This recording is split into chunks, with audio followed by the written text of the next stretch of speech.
You ask Tiger to solve. This deals with linear equations with one unknown.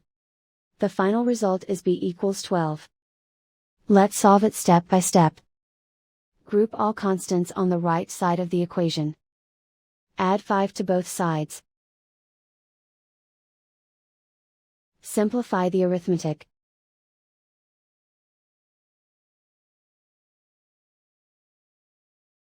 Isolate the b. Multiply both sides by inverse fraction 3/2.